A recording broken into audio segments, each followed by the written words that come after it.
कृपया चैनल को सब्सक्राइब करें एवं बेल आइकॉन का बटन अवश्य दबा दें। उमा देवी जी, शिक्षा मित्रों को इको गार्डन में धरना प्रदर्शन करते हुए 296 दिन हो गए हैं।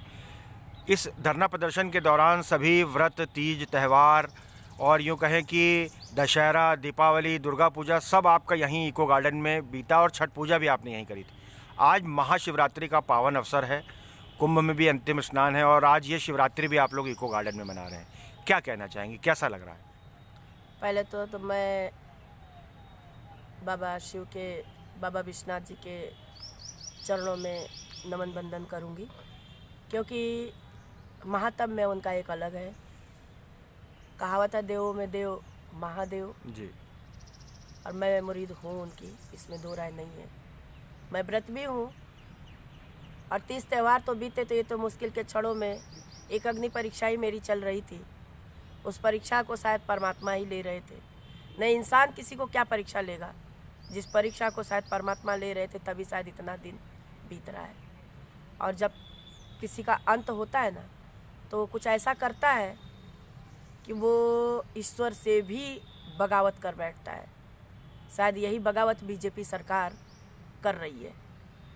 नहीं तो उन्हें अच्छे से पता है कि जिस परिवार में पेट की रोटी की आग लगी पड़ी हो, मौत का कोहराम, मौत का मंजर, वो तांडव चल रहा हो, जहाँ अर्थियों का अंबार लगा हो, और धरना प्रदर्शन में तो कोई ऐसा अस्त्र शस्त्र नहीं मैंने छोड़ा जो बीजेपी सरकार के चाहे जितने योद्धा रहे हो उनके कानों तक खबर, एलआईयू, मीडिया, प्रशासनिक, लिखा पढ़ी यानी बाई पोस्ट भी मैंने जी बराबर पहुंची भिजवाई। जी। कोई योद्धा ये नहीं कह सकता कि शिक्षा मित्रों का क्या चल रहा है हमें मालूम नहीं है।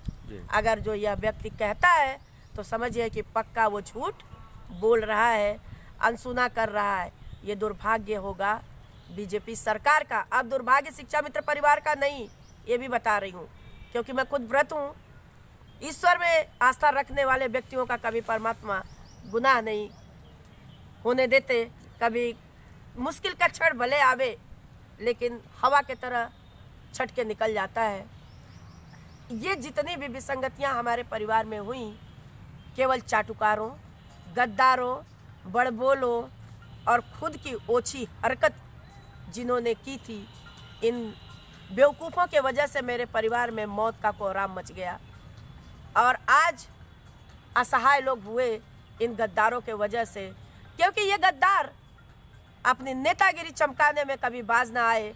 बेवकूफ़ियों का जो इन्होंने पिटारा खोला, उस पिटारा को ये बंद नहीं करना चाहे और चंदा चोरी की दुकान इनकी चलती रहे, इसलिए इन्होंने सारी हरकतें की।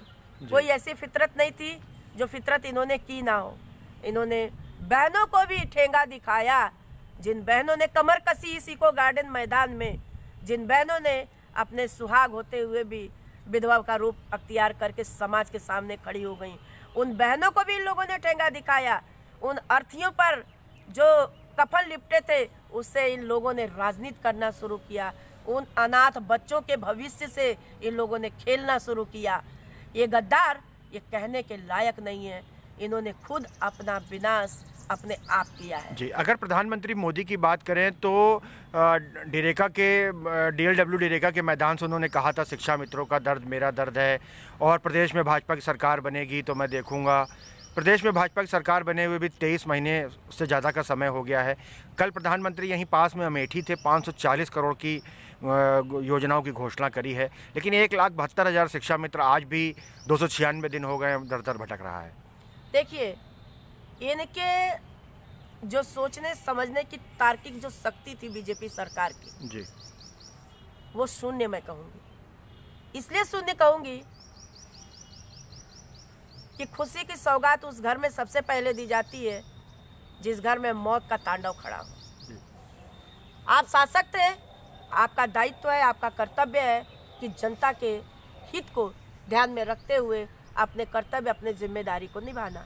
लेकिन बीजेपी सरकार चूक गई अपने अहंकार में, क्योंकि मैं बार बार कहूँगी कि संत और महात्मा थे जिनके पहले उपदेश की परिभाषा होती है जीवों पर दया करो, अहिंसा परमो धर्म। लेकिन इन्होंने चरितार्थ क्यों नहीं करवाया मैं तो खुद नहीं समझ पाई। क्या ऐसा अहंकार था या क्या ऐसी व्यवस्था थी जिस वजह से सारे के सारे इनके नेता मौन चुप्पी साधे रहे। और विडम्बना अगर मैं दूर की सोचने जाती हूँ एक बार पलट करके, पूरे ब्रह्मांड में सोचते सोचते तो मुझे एक चीज़ जरूर ला के कौंध जाती है, हिला देती है, मजबूर कर देती है, विवश कर देती है सोचने पर कि आखिर भगवान की कुर्सी जिन जजों को मिली थी वो जज क्यों चिल्लाए निकल के बाहर। वहाँ मैं एक असहाय स्थिति देखती हूँ कि हमारे साथ खेल तो हुआ ही है और उस खेल को किस भाव में हम लोग बदले समाज में। इतने सारे मुश्किल क्षणों को देखते हुए, इतनी सारी विसंगतियाँ को सहते हुए जब मैं मैदान से सोचती हूँ इस चीज़ को, तो एक बार परमात्मा पे भी सोचने को मैं विवश हो जाती हूँ कि ऐसा जनता के प्रति, मौत के पैगाम भेजने वालों के प्रति परमात्मा पहले ही क्यों नहीं लगाम लगा देते हैं कि इन पैगाम भेजने वालों की भी अक्ल शून्य हो जाए।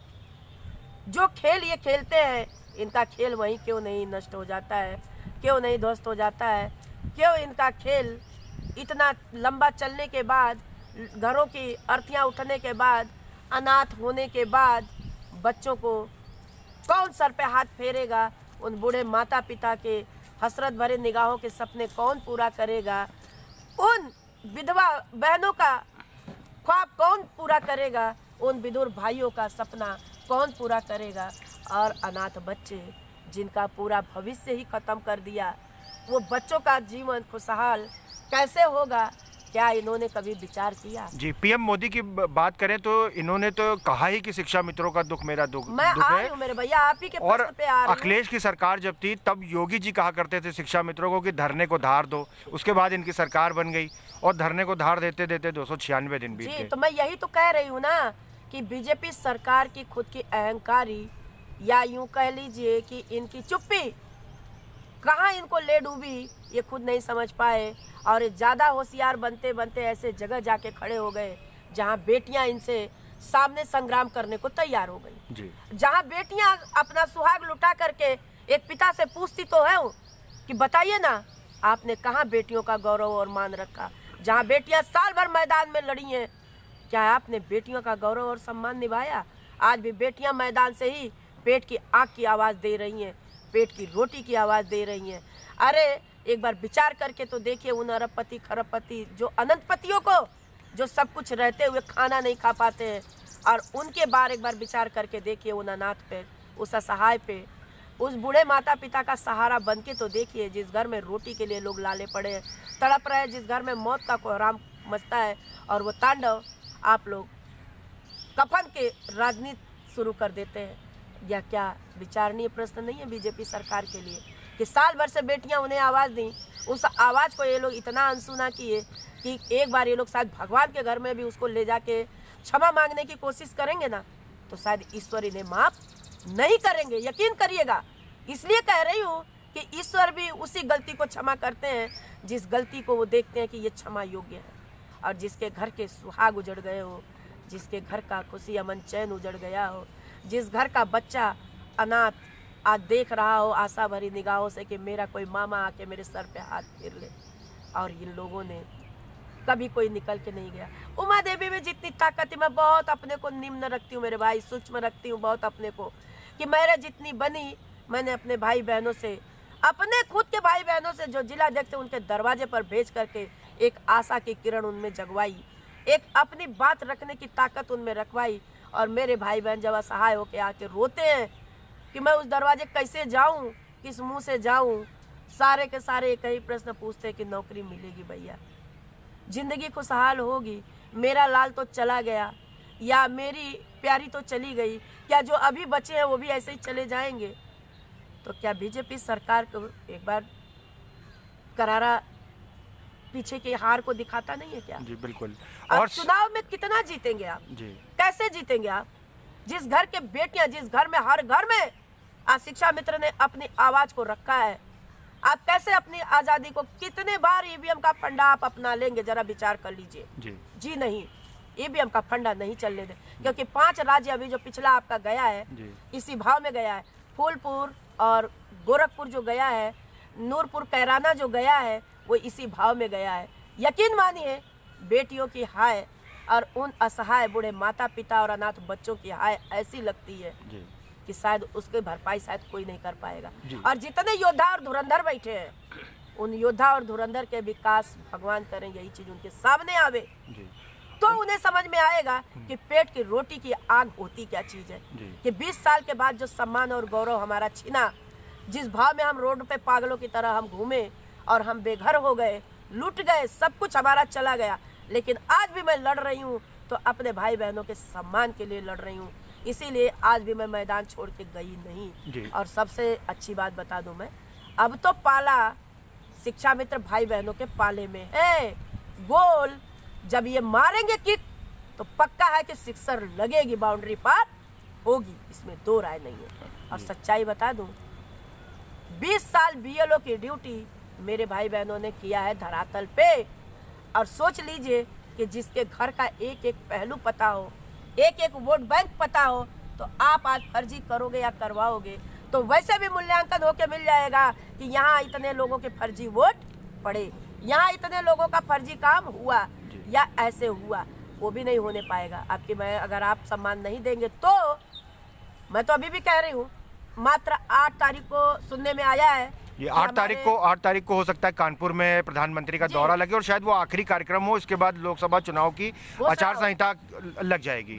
जी। और अगर प्रधानमंत्री जी आते हैं तो मैं अपने मुख्यमंत्री जी से भी अपील करूंगी, अपने शिक्षा मंत्री जी से अपील करूंगी कि आप लोग एक बार विचार करके कानपुर के मंच पे ही ठीक सही प्रधानमंत्री जी ने जिस मुंह से कहा था कि शिक्षा मित्रों का दर्द मेरा दर्द है, वो आखिरी मौका शायद भुना लेंगे, आप भुना लीजिएगा और ये बेटियों का गौरव और सम्मान बढ़ा लीजिएगा, बुला लीजिएगा।